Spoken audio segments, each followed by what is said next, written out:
Hello student, आज हम लोग एनसीईआरटी के क्वेश्चन 9 को सॉल्व करेंगे। 9, 10, 11 एंड 12। ठीक है, तो स्टार्ट करते हैं question. A steel cable with a radius of 1.5 centimetre support a chair lift at a ski area if the maximum stress is not to exceed 10 to the power 8 Newton meter power minus 2. What is the maximum load the cable can support? यानी question में क्या कर रहा है ये देखते हैं पहले।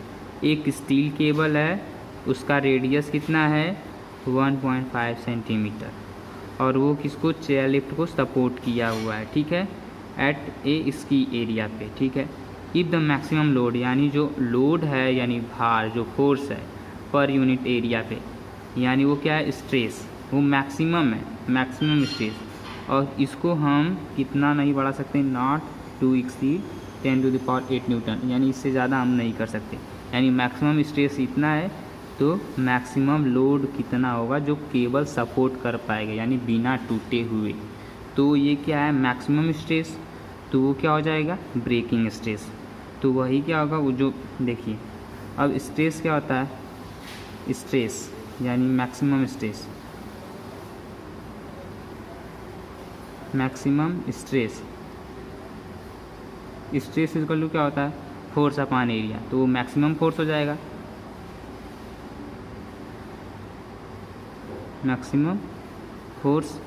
और जो मैक्सिमम फोर्स होगा वही क्या होगा मैक्सिमम लोड, क्योंकि फोर्स लोड के फॉर्म में है। ठीक है, यानी फोर्स F इक्वल टू क्या होता है ma इक्वल टू क्या होता है, अगर वेट फॉर्म करें तो W यानी mg, ये भी मास है ये भी एक्सेलरेशन है, ये भी मास है ये ग्रेविटेशनल एक्सेलरेशन है। ठीक है, तो ये पर ये एरिया है, area of cross section.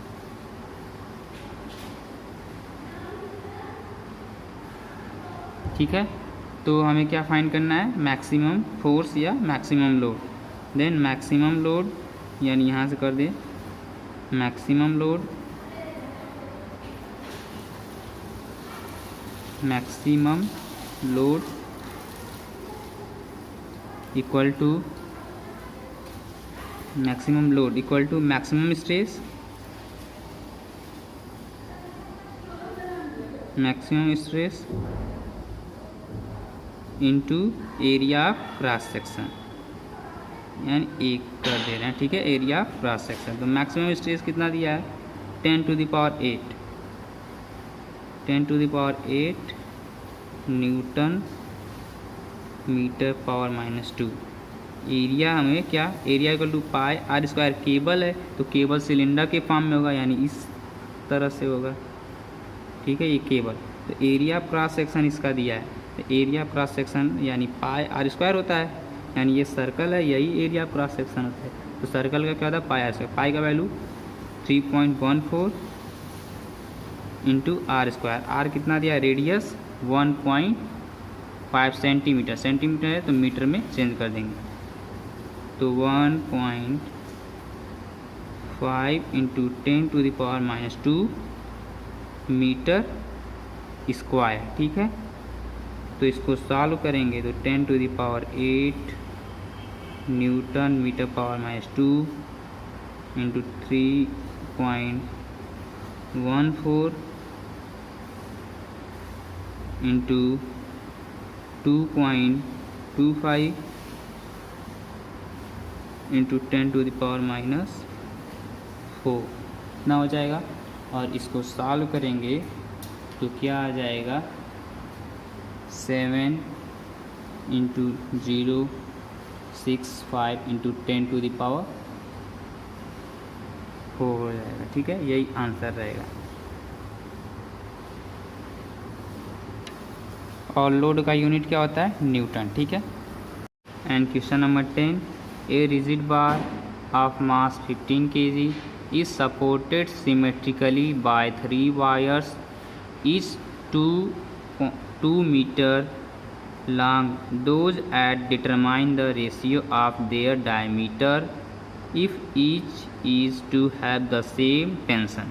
Given Young modulus of copper 1.2 into 10⁻11 newton power -2, g equal to 9.8 newton per kg, Y iron 1.90 into 10⁻11 newton. तो क्वेश्चन में क्या दिया है, एक रिजिड बार है, ठीक है, इस पे वेट कितना है, ये वेट 15 केजी है, मास दिया है, मास 15 केजी। तो ग्रेविटेशनल में मल्टीप्लाई कर देंगे 9.8, ये क्या आ जाएगा mg, यानी mg इक्वल टू इतना हो जाएगा, ठीक है, ये mg आ जाएगा लोड, ठीक है, ये जो mg है। तो 15 kg मास इंटू एक्सेलरेशन, क्योंकि वेट w इक्वल टू कितना होता है mg, m दिया है 15 kg और g दिया है 9.8, ठीक है। तो ये इसका न्यूटन में आ जाएगा टोटल आंसर। ये न्यूटन पर केजी से केजी कट जाएगा, आ जाएगा न्यूटन में, ठीक है। इसके बाद क्या दिया है, सिमेट्रिकली बाय 3 वायर, यानी 1 2 3 वायर है, ठीक है, और 3 वायर इच 2 मीटर लॉन्ग है, ये 2 मीटर का है, ये भी और ये दोनों 2 मीटर के हैं, ठीक है। अब if each is to have the same tension, यानी तीनों में टेंशन क्या है, समान है, टी टी एंड टी।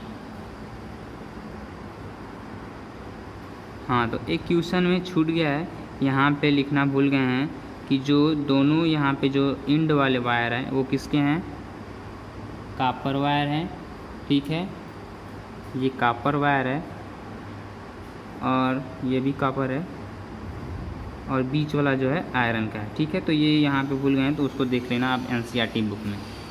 अब क्या फाइंड करना है, रेशियो फाइंड करना है, कॉपर टू आयरन या आयरन टू कॉपर, ठीक है, इसमें। तो अब हमें क्या मिल गया है, टेंशन जो वेट है सब में समान है, तो किसी एक वायर का पहले फाइंड करेंगे टेंशन, तो कितना हो जाएगा, यानी mg/3 हो जाएगा, यानी क्योंकि देखो ये जो mg वेट है ये तीनों के बराबर होगा, ठीक है। तो t is equal to 1/3 mg, यानी ये हो जाएगा, यानी एक में टेंशन लेंगे, यानी 3t इक्वल टू क्या है, mg है, तो t इक्वल टू कितना 1/3 mg, तो mg इक्वल टू यहाँ पे है ये mg, ये वैल्यू रख देंगे, यानी 50 इंटू 9.8/3, तो कितना हो जाएगा 49 न्यूटन। इसको सॉल्व करेंगे तो ठीक है 49 न्यूटन हो जाएगा। बाई हुक्स लॉ क्या हो जाएगा, y equal to stress upon strain होता है, stress mg upon pi r square हो जाएगा into strain delta l upon change in length, और ओरिजिनल लेंथ होता है तो ये ऊपर चला जाएगा, इतना हो जाएगा, ये हो गया, ठीक है।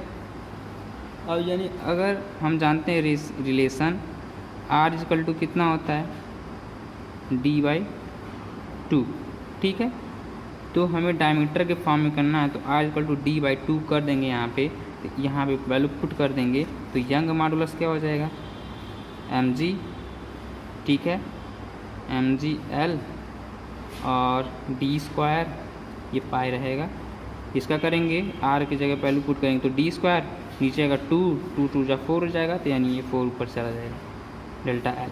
हम देखते हैं ये डायमीटर है, तो डायमीटर यहाँ पे लाएंगे, तो d² है तो यहाँ पे आ जाएगा, तो ये स्क्वायर रूट में हो जाएगा, ठीक है, तो स्क्वायर रूट में आ जाएगा, तो ये स्क्वायर रूट में कर दे रहे हैं सब, 4 mg/L pi divided by y delta L, यानी ये आ जाएगा। हम देखते हैं कि जो इस वाले फिगर में क्या कांस्टेंट है, इसमें देखते हैं ये mg सभी वायर्स के लिए कांस्टेंट है, लेंथ कांस्टेंट है, ये पाई कांस्टेंट है, f कांस्टेंट है, यंग मॉडुलस दोनों के लिए ये सब कांस्टेंट है, ठीक है, ये कांस्टेंट है, ठीक है, लेकिन सेम नहीं है लेकिन कांस्टेंट है, ठीक है। तो ये डेल्टा L भी कांस्टेंट है, यानी इंक्रीज हो रहा है, ठीक है। ये सब जो कांस्टेंट है तीनों वायर्स के लिए, तो हमें ये फाइंड करना है, ठीक है। तो डायमीटर के फॉर्म में आ रहा है, यानी ये दोनों कांस्टेंट है बट ये दोनों का डिफरेंट है, ठीक है ना, सेम नहीं है, तो इसलिए हमें क्या रिलेशन मिल जाएगा, d equal to square root ये y मिल गया, ठीक है। तो ये जब दोनों का ये दोनों अलग अलग हो गया तो एक बार इसका रख देंगे आयरन का, एक बार रख देंगे कापर का, तो हमें क्या मिल जाएगा, डी आयरन या डी कापर और डी आयरन कर दे रहे हैं, यानी डायमीटर के फॉर्म में आ गया डी आयरन। ये देखिए इन्वर्सली प्रोपोर्शनल है, तो ये आयरन वाला ऊपर चला जाएगा और कापर वाला नीचे, तो ये वाई आयरन